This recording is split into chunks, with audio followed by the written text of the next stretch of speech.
Radio J. Radio J. Géopolitique, le MAG. Steve Nadjar. Radio J. Alice Ekman, bonjour. Bonjour. Et merci d'avoir accepté notre invitation. Vous êtes analyste responsable de l'Asie à l'Institut des études de sécurité de l'Union européenne. Vous êtes également lauréate du prix Aujourd'hui et du prix du livre de géopolitique pour un ouvrage publié en 2020 aux éditions de l'Observatoire. Un livre intitulé Rouge vif, l'idéal communiste chinois. Et cet automne, Alice Ekman, vous faites paraître dans la collection Tract chez Gallimard un essai percutant, Chine-Russie, le grand rapprochement, une brève mais riche analyse des convergences stratégiques de plus en plus intenses entre Pékin et Moscou, dans un contexte de recrudescence des crises internationales. Et si vous le voulez bien, commençons avec la plus récente d'entre elles, la guerre entre Israël et le Hamas, après le massacre terroriste du 7 octobre dernier. D'abord, Alice Ekman, comment qualifieriez-vous le positionnement de la Chine et de la Russie face à ce conflit dont on veille à en limiter les débordements régionaux ? Alors, le positionnement de la Chine spécifiquement est clair, il est pro-palestinien. Sous un semblant de neutralité, les déclarations officielles sont quand même assez claires. Dès le 14 octobre, donc une semaine après l'attaque, Wang Yi, le ministre des Affaires étrangères chinois, n'a pas condamné le Hamas, ni n'a qualifié ses agissements de terrorisme. Ouais. Par contre, il a déjà dit à ce moment-là que selon lui, Israël allait au-delà de l'autodéfense, en critiquant ouvertement les agissements israéliens. Appelant à ne pas punir collectivement Gaza. Voilà. Donc, en fait, depuis, on regarde en détail, on essaie d'analyser la position chinoise. Alors, la Chine a intérêt à reformuler son positionnement comme étant un positionnement de puissance responsable, qui chercherait presque même une médiation. Mais en réalité, lorsqu'on regarde ses communications et son positionnement, c'est très palestinien, ça reste sur cette ligne. Comment vous l'expliquez ? Voilà, ce positionnement, il doit être analysé dans le contexte plus large de sa rivalité avec les États-Unis. Alors, ça paraît un petit peu farfetch, si je puis dire, un peu généralisant, mais c'est comme ça que la Chine voit les choses. C'est-à-dire qu'elle considère aujourd'hui que le premier des ennemis, c'est Washington. Que finalement toutes les crises du monde sont fomentées par l'Occident et en premier lieu par les États-Unis, et que dans ce contexte-là, il faut toujours présenter les crises, les réinterpréter comme étant causées en premier lieu par les États-Unis et leurs alliés. Et c'est vraiment cela qui transparaît dans la presse officielle chinoise aujourd'hui.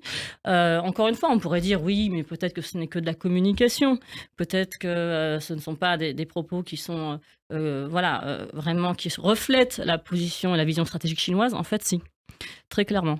C'est une position qui est martelée et qui est vraiment structurante. Et donc, aujourd'hui, on a une position chinoise qui considère qu'Israël, en tant qu'allié des États-Unis, en tant que tel, c'est déjà un problème, vous voyez ? Et donc cette crise peut être considérée du point de vue chinois comme une nouvelle occasion, et peut-être aussi dans une moindre mesure pour la Russie, d'apparaître comme les leaders du Sud global face à une Amérique qui serait fauteuse de troubles dans le monde ? Alors bon, encore une fois, on pourrait considérer que la position chinoise actuelle est aussi une façon de mettre, on va dire, de renforcer sa relation avec les pays arabes au sens large. En réalité, comme vous le savez, les pays arabes ont des positions divergentes et certains ont condamné même les agissements et attaques terroristes du Hamas. Notamment ceux qui sont qui ont signé un accord avec Israël ou qui sont membres des accords d'Abraham. Bien, membres de l'accord d'Abraham. Donc la Chine en est consciente, mais elle a quand même une vision que je pourrais qualifier de relativement manichéenne de la situation et du conflit. Et donc, c'est pas que ça. C'est en partie, se positionner comme un pays qui défend, entre guillemets, les opprimés, les pays opprimés par l'Occident au sens large, quelle que soit la crise ou la guerre. Mais c'est aussi un pays, la Chine, qui a des relations importantes avec l'Iran, par exemple, avec d'autres pays de la région. Mais aujourd'hui, elle ne va pas remettre en cause sa relation avec certains pays de la région en fonction de l'évolution de la situation. Alors dans le tract, je parle de la relation Chine-Russie, mais on parle aussi brièvement de la relation Chine-Russie-Iran, qui se consolide. Par exemple, les trois pays ont exercé des ont conduit des exercices militaires conjoints en début d'année dans l'océan Indien. Les 3 pays renforcent leur coordination sur certaines crises et enjeux multilatéraux. Et la majeure partie des exportations de pétrole iraniennes sont destinées à la Chine aujourd'hui. Donc la Chine aurait un levier à terme d'influence dans la région, notamment vis-à-vis de l'Iran, mais il est peu probable, à mon avis, qu'elle l'utilise parce qu'elle considère que ce n'est pas dans son intérêt stratégique, mais ça ne rentre pas non plus dans le cadre de sa vision stratégique, qui considère que le premier fauteur de troubles, encore une fois, ce sont les États-Unis et leurs alliés. Alors quand on creuse cette question, mais concrètement, qu'est-ce que vous voulez dire par cela ? Ouais. C'est souvent assez vague. C'est pas très clair. Alors on revient à des dizaines, des décennies en arrière, etc. Mais c'est jamais très très clair. Mais on va dire qu'aujourd'hui, la diplomatie chinoise, de mon point de vue, ne s'attache pas réellement à entrer dans le détail des faits, en tout cas dans sa communication. L'important, c'est toujours d'analyser et de structurer en tout cas de se positionner par rapport à la rivalité qui l'oppose aux États-Unis et à leurs alliés. Alors on va pas comparer toutes les crises parce que chaque crise est particulière et a ses tenants et ressortissants, mais la façon dont la Chine analyse les crises à travers ce prisme systématique. Par exemple, quand on parle de l'invasion russe de l'Ukraine, alors les dirigeants chinois ne se sont pas réjouis de cette invasion. Ils ont dû évacuer 6000 ressortissants chinois d'Ukraine. Ils avaient des relations économiques importantes avec l'Ukraine, dans le domaine agricole, dans le domaine des infrastructures de transport, avec les nouvelles routes de la soie qui passaient par le pays. Mais on met en avant l'usage l'usage prétendu du territoire ukrainien par l'OTAN, notamment pour des tests sur le plan chimique. Donc la Chine a repris des éléments de langage de propagande russe sur l'éventualité de la présence de laboratoires d'armes biochimiques sur le territoire ukrainien, mais surtout la Chine a réinterprété, on va dire, l'enchaînement des causalités, enfin la source du conflit, en indiquant que finalement c'était l'OTAN le premier responsable par ces soi-disant 4 vagues d'expansion vers l'Est, qui était responsable de la situation, et même s'ils ne l'ont pas dit comme tel ouvertement, ils comprennent les agissements de la Russie, qui d'ailleurs, ils ne parlent jamais d'invasion ou de guerre. Mais on va revenir, si vous le permettez, dans un instant sur Alice Ekman, sur ce dossier ukrainien. Terminons avec le prochain, si vous le permettez. La Chine avait proposé au printemps dernier d'être une puissance médiatrice entre Israéliens et Palestiniens, une proposition que Benjamin Netanyahu, le Premier ministre israélien, avait un peu battu froid, certes très diplomatiquement, en estimant ne pas être au courant de propositions formelles en ce sens émanant de Pékin. Est-ce que les positions chinoises prises depuis le 7 octobre ont considérablement fragilisé ces ambitions chinoises, au moins du point de vue israélien ? Je pense, oui. Alors, je ne suis pas du tout spécialiste d'Israël ni du gouvernement Netanyahou, mais la Chine avait déjà du mal à être perçue comme un médiateur crédible, un intermédiaire crédible dans le conflit auparavant, mais compte tenu de ses positionnements plus clairement pro-palestiniens, pour être médiateur, il faut quand même être un acteur relativement neutre, capable d'échanger avec les différentes parties, en tout cas en étant perçu comme tel par toutes les parties. Et je pense, compte tenu des déclarations récentes, que le gouvernement israélien ne considérera pas la Chine comme une médiatrice crédible. Pour cette raison, mais aussi probablement pour une autre raison. Alors, c'est l'analyse, mais c'est au-delà du discours officiel, l'augmentation de l'antisémitisme dans l'opinion publique chinoise, mais aussi dans les médias chinois, qui est extrêmement virulent. Et s'exprime comment ? Par des commentaires extrêmement... alors là, c'est pas de la critique de l'État d'Israël, c'est des commentaires extrêmement virulents sur les Juifs, qui seraient finalement... ceux qui... vous voyez les théories... Ça reprend les clichés antisémites occidentaux Oui, globalement, oui, sur les Juifs qui gouverneraient le monde, qui tireraient profit des crises par l'argent. On a même parfois des analogies faites avec le fait qu'il y aurait eu des entreprises israéliennes qui auraient coopéré avec le rejet des eaux contaminées par Fukushima, vous voyez, dans les eaux. Donc en fait, finalement, les Juifs seraient responsables des troubles même dans la région. Alors bon, ça arrive, il y a de l'antisémitisme partout, comme on le sait aujourd'hui. Mais ce qui est intéressant à analyser, encore une fois d'un point de vue analytique, si on met les émotions de côté, c'est le fait que cette communication extrêmement virulente et ces communications extrêmement nombreuses ne sont pas du tout censurées par le gouvernement. Dans un pays, comme vous le savez, où les commentaires sont très censurés. Ce qui n'était pas le cas dans le passé ? Ça a En tout évolué cas, ces derniers temps? on va dire le nombre de commentaires n'était pas aussi nombreux. Là, on a vraiment des mouvements vraiment de commentaires qui s'agrègent. Si ça posait problème au Parti communiste chinois, ou s'ils considéraient que ces commentaires ne sont pas légitimes, ou que même certaines attributions dans les médias d'État à la culpabilité des Juifs ou d'Israël ne seraient pas légitimes, ils les censuraient sans aucun doute. Donc, il ne faut pas faire de raccourcis directement. Aujourd'hui, on n'a pas de discours officiel ouvertement antisémite de la part du gouvernement chinois. Par contre, on a une montée de l'antisémitisme extrêmement forte en ligne sur les réseaux sociaux chinois qui devrait poser problème, à mon avis, pour percevoir la Chine comme un interlocuteur relativement neutre. Particulièrement intéressant. Alice Ekman, vous soulignez dans le tract que la Chine est particulièrement soucieuse de la stabilité des régimes politiques en place, on va y revenir, et de l'ordre international. Dans quelle mesure une escalade régionale au Moyen-Orient, et particulièrement un affrontement plus sévère entre les États-Unis et l'Iran, pourrait avoir des conséquences négatives pour la Chine, notamment sur le plan économique ? Alors, il y aurait forcément des conséquences négatives, mais ce qui est intéressant à prendre en compte, c'est qu'aujourd'hui, il semblerait que les positionnements géostratégiques chinois ne soient pas motivés par des arguments de rationalité économique. Alors, je vais essayer d'être moins jargonneuse, c'est-à-dire que la Chine, parfois, est prête à payer le coût économique ou en termes d'image de ses positions. Ce qui n'était pas forcément le cas dans le passé. Pas le cas il y a 10 ans, il y a 15 ans, sous Hu Jintao, le prédécesseur de Xi Jinping qui était au pouvoir de 2002 à 2012. La grande priorité, c'était encore la priorité de la croissance, du développement économique. Aujourd'hui, c'est encore une priorité, mais ce n'est pas la première des priorités. La première des priorités, c'est de promouvoir la Chine comme une puissance qui rivalise davantage avec les États-Unis, mais c'est rivaliser au terme diplomatique, en termes militaires, et à terme, alors ce que la Chine considère être un objectif, c'est celui de marginaliser l'Occident. C'est-à-dire que la Chine considère qu'il faut élargir son cercle d'amis.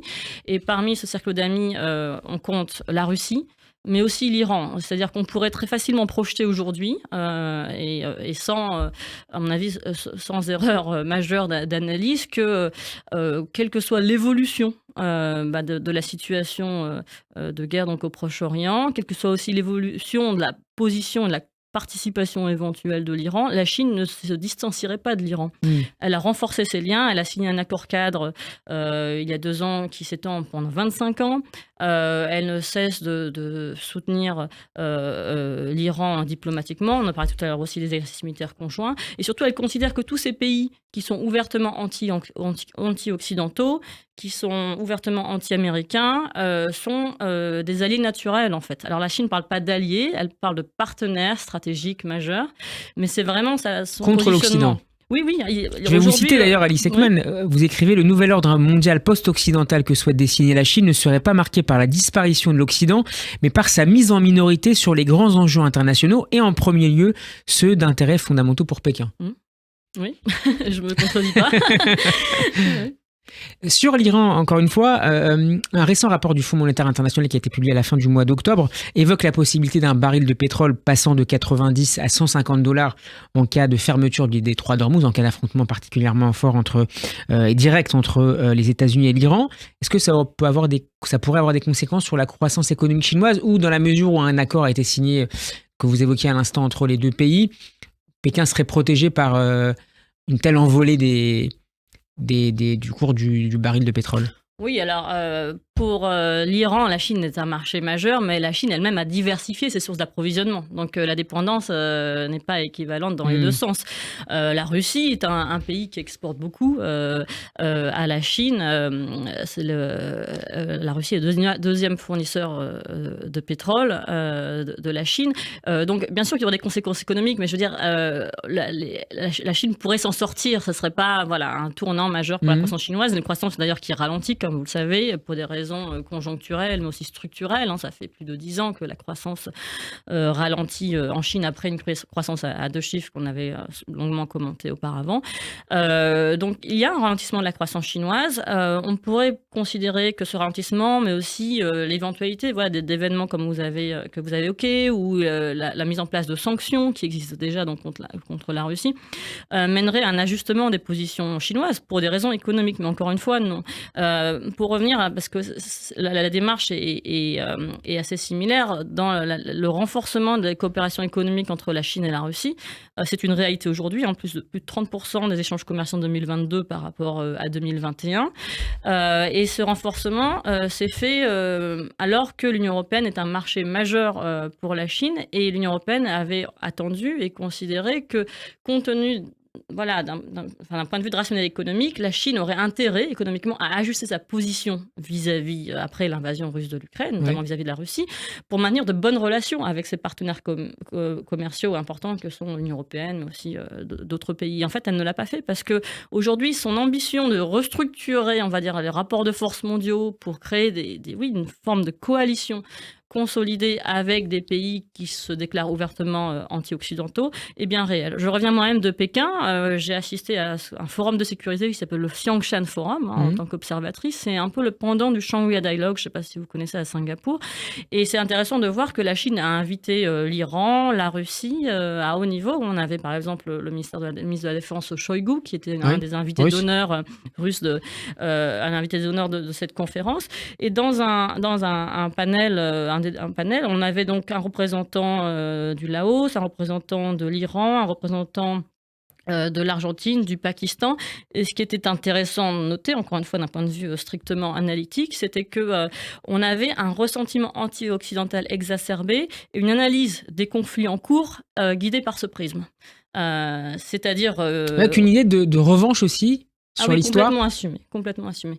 Encore une fois, on est beaucoup dans la rhétorique et la communication. La Chine joue sur le fait qu'elle aurait été humiliée par l'Occident pendant un siècle. Ça, c'est la rhétorique depuis, bien au-delà des guerres de l'opium. Et puis, il y a aussi cette rhétorique qui précise ou qui souligne que la Chine on lui aurait pas accordé une place suffisante dans les enceintes multilatérales. En tout cas, elle se positionne comme le porte-voix des pays en développement, aux pays dits du Sud, maintenant au Sud global, qui réclamerait davantage de voix et de marge de manœuvre dans ces organisations multilatérales. De fait, la Chine a intégré l'OMC en 2001. Elle est membre membre permanent du Conseil de sécurité de l'ONU. Elle est très active à l'ONU, comme vous le savez, mais aussi à l'OMS. Elle a présidé un nombre significatif d'agences onusiennes. Donc en fait, elle est très intégrée dans l'institution multilatérale. Et donc, c'est un peu en porte-à-faux avec le discours qu'elle porte sur le manque de représentativité. En tout cas, pour la Chine, c'est peut-être vrai pour d'autres pays dits du Sud, mais pas la Chine, qui elle, est quand même deuxième puissance économique mondiale par ailleurs.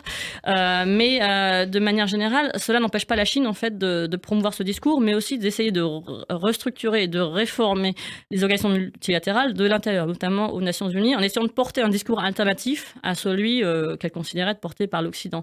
Et donc, que ce soit sur la guerre en Ukraine, mais aussi actuellement sur la situation au Proche-Orient, elle va probablement renforcer, à travers cette coalition de pays amis, un discours alternatif qui vise à pointer du doigt les agissements occidentaux, et y compris les agissements israéliens. Et une forme de double standard de ce point de vue. Alors moi, j'aime pas parler de double standard parce que tout le monde en parle dans tous les sens, ça ne veut plus rien dire, parce que la Chine elle-même parle beaucoup de double standard, en disant, vous voyez, comme on l'entend parfois par d'autres interlocuteurs, les vies ne sont pas égales selon les États-Unis, qui bombardent à droite et à gauche, etc. Je veux dire, est-ce que c'est une rhétorique qui est utilisée par la Chine ? Extrêmement utilisée. Mais c'est une rhétorique qui est utilisée à l'inverse de ce à quoi on peut attendre. C'est-à-dire que le double standard, maintenant, apparaît de tous les points de vue, mais on parle de tout et de rien. Mais ce qui est intéressant de voir, c'est que la Chine, aujourd'hui... ce qui est intéressant de voir, c'est que ce double standard existe dès l'analyse d'une crise. C'est-à-dire que ce soit sur la guerre en Ukraine ou sur la situation au Proche-Orient, dès le départ... par exemple, Chine et États-Unis ne sont pas du tout d'accord sur la description même des faits. Aujourd'hui, en Chine, il y a très peu de commentaires sur l'attaque terroriste du Hamas du 7 octobre, mais surtout, il y a aussi une reprise des chiffres diffusés par le Hamas sur place. Du nombre de victimes présumées dans la bande de Gaza. Voilà. Chacun, on va dire, communique. Les chiffres qui sont issus du ministère de la Santé du Hamas. Ce qui est intéressant d'analyser, c'est que si on prend Washington et Pékin, la situation, en fait, n'est pas du tout décrite dans les mêmes termes. Il y a une guerre des récits ? Ah, mais très fortement, mais ça c'est depuis de nombreuses années, mais qui est exacerbé dans le contexte de guerre. On sait bien qu'aussi la communication elle-même est une arme de guerre, mais là on est au-delà d'une communication ciblée sur ces crises, c'est-à-dire que la Chine a développé une communication sur le déclin de l'Occident, qui ne serait même plus capable finalement d'assurer sa propre sécurité. On entend par exemple dans certains forums des diplomates chinois critiquer l'Europe pour leur incapacité à gérer leurs propres problèmes de sécurité sur le territoire, et notamment la situation en Ukraine, et que ce serait à eux d'accorder des concessions in fine. Et on va voir ça de plus en plus, et c'est dans ce contexte-là, dans cette communication, que la Chine essaye de se positionner comme faiseur de paix, médiateur, puissance responsable, enfin quels que soient les arguments. La réalité, c'est que sous un emballage de neutralité, elle a clairement des positions qui sont assez claires. En tout cas, par rapport à la guerre en Ukraine, c'est en faveur de la Russie, le soutien avec la Russie avéré. C'est pour ça aussi que j'ai écrit ce tract, parce que la relation Chine-Russie, à mon avis, a été sous-estimée depuis plus de 10 ans. Et c'est pas du tout par condescendance que je le dis. Vous prenez comme référence l'invasion de la Crimée en 2014, voilà. Et vous considérez qu'on a absolument mal interprété toutes les décisions chinoises à l'égard de la Russie depuis. Où est-ce qu'on s'est trompé? Qu'est-ce qu'on a raté? En fait, on ne s'est pas trompé sur toute la ligne. On a sous-estimé la nature et la profondeur du rapprochement. Je ne sais pas si vous vous souvenez, mais dès 2014, donc, lorsque la Russie s'est tournée vers l'Asie, pas uniquement vers la Chine, mais vers d'autres pays d'Asie, pour trouver des débouchés dans un contexte de sanctions occidentales, on a beaucoup qualifié le rapprochement Chine-Russie comme un mariage de raison. Qui ne serait guidé que par des intérêts pragmatiques, surtout qui ne pourraient pas durer dans le temps. Parce que finalement, il y aurait trop de points de divergence en Asie centrale, en Sibérie, en Arctique, parce qu'il y aurait un déséquilibre qui est bien réel entre la deuxième et la 11e puissance économique mondiale. Aujourd'hui, on parle beaucoup de la Russie qui serait un État vassal de la Chine, vassalisation de la Russie par la Chine.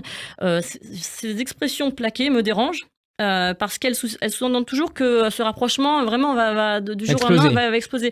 Et c'est dangereux d'un point de vue analytique et d'un point de vue de décision aussi diplomatique, parce que en sous-estimant le rapprochement, on sous-estime la capacité de dialoguer ou de faire évoluer les positions en échangeant avec l'un ou l'autre des pays. Je ne sais pas si vous vous souvenez, mais à un moment, certains pays européens ont tenté un dialogue ou un rapprochement, là je parle bien avant de l'invasion de l'Ukraine, un dialogue avec la Russie, en espérant qu'un écart puisse se creuser, en tout cas entre Pékin et Moscou, en tout cas que Moscou ne se tourne pas trop vers Pékin, mais reste arrimé à l'Europe. Notamment sous Barack Obama déjà, avec le Louis VII. Notamment arrimé à l'Europe. Aujourd'hui, on a encore parfois certains espoirs de certains diplomates qui considèrent qu'il faut maintenir un dialogue avec la Chine, pour des raisons économiques évidentes, mais aussi pour essayer que la Chine ramène la Russie à la raison, ce qui sous-entendrait que la Chine considère que la Russie a perdu la raison, et ce qui n'est pas vrai. La Chine ne pense pas ça du tout, au niveau officiel en tout cas. Donc, le rapprochement est stratégique, il est de long terme, il n'est pas qu'énergétique, il est en principe premier lieu énergétique, mais il est aussi économique au sens large. Aujourd'hui, il est militaire également, vous le développez. Voilà. Alors,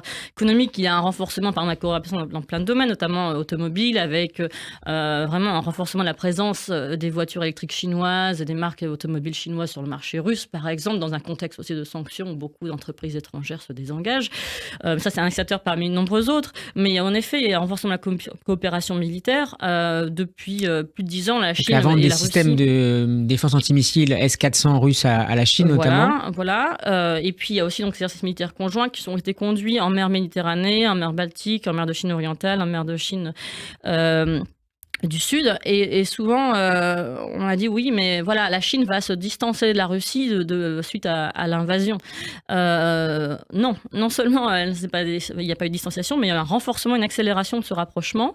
Et donc, de mon point de vue, c'est peut-être triste à dire de manière générale, mais la guerre en Ukraine et la relation bilatérale Chine-Russie a résisté au test de la guerre, entre guillemets. C'est-à-dire que même quand la Russie est condamnée et critiquée et considérée comme un État paria par certaines puissances économiques qui sont importantes pour la Chine, par certains partenaires de la Chine ne lâche pas et Moscou la Russie. Limite l'isolement finalement international de la Russie. Ah non, mais la Chine a complètement contribué à éviter l'isolement diplomatique de la Russie.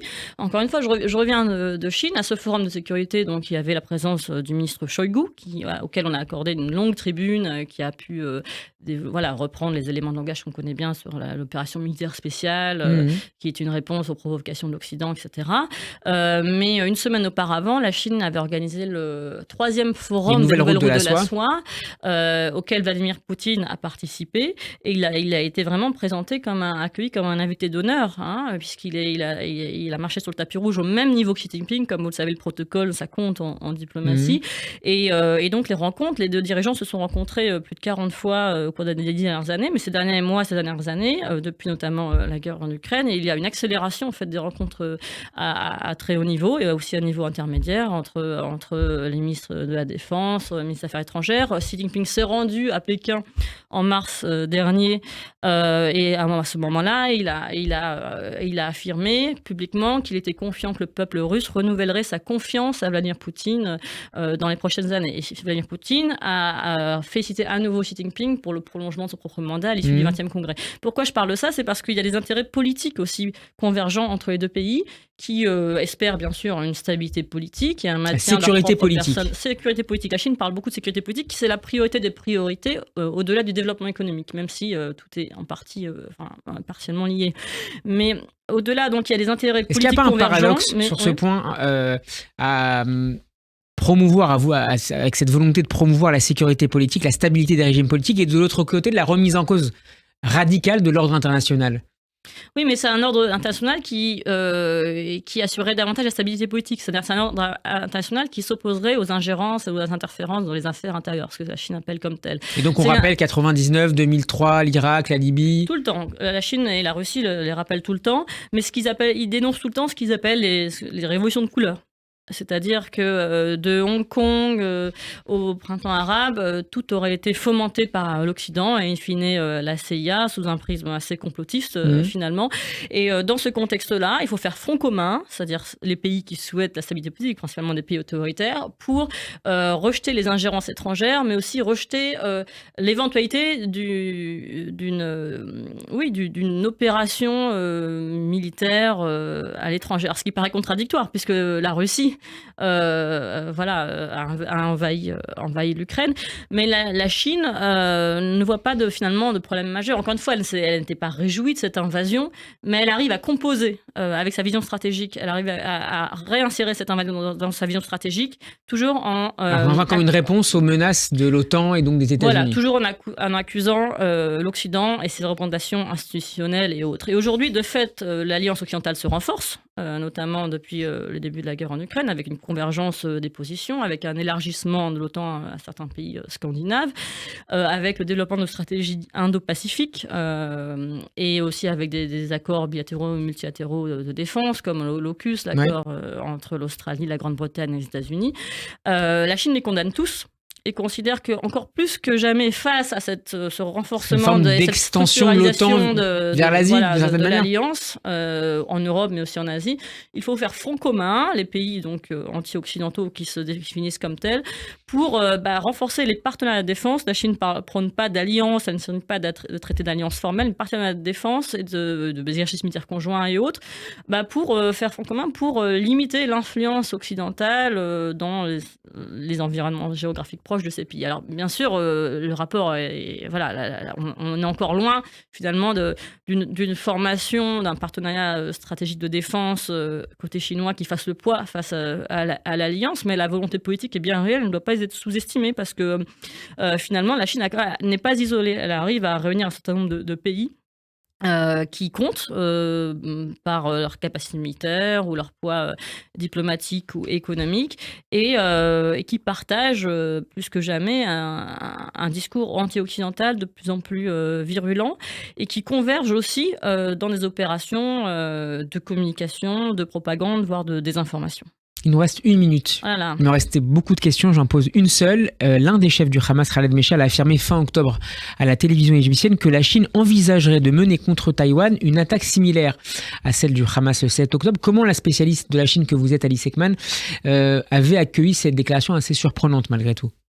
Très surprenant. Je veux dire, prendre pour mot ou croire les propos d'un représentant du Hamas, je pense, est très dangereux. Je pense que la Chine n'a pas d'indication. Mais qu'est-ce qui l'a conduit, à votre avis, Il a expliqué également que les académies militaires russes allaient étudier cette attaque terroriste du 7 octobre. Alors moi, en tout cas, en tant qu'analyste de la Chine, j'ai aucun élément, aucune preuve que la Chine analyse cette attaque au niveau officiel, en tant que source d'inspiration. Je ne pense vraiment pas. Je pense que la Chine vise toujours ce qu'elle appelle la réunification de la nation chinoise, et qu'on n'a pas de calendrier public. Comme vous le savez, il y a des divergences d'identification d'un calendrier. À un moment, certains représentants américains avaient parlé de 2025 ou 2027. On n'a pas de calendrier. Est-ce que vous considérez que la guerre en Ukraine a fait basculer cet agenda? Mais je ne pense pas, en fait.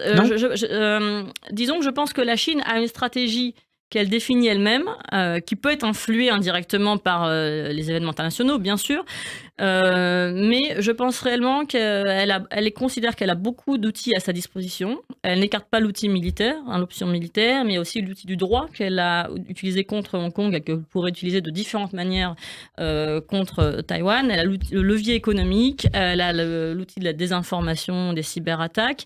Et donc, je pense, si l'invasion russe a pu influer sur les positions chinoises, et on n'a aucune preuve là-dessus, ça serait plutôt comme un contre-exemple, compte tenu de la longueur de la situation et de l'embourbement de l'armée russe depuis février 2022. Merci beaucoup, Alice Ekman, pour ce dialogue passionnant.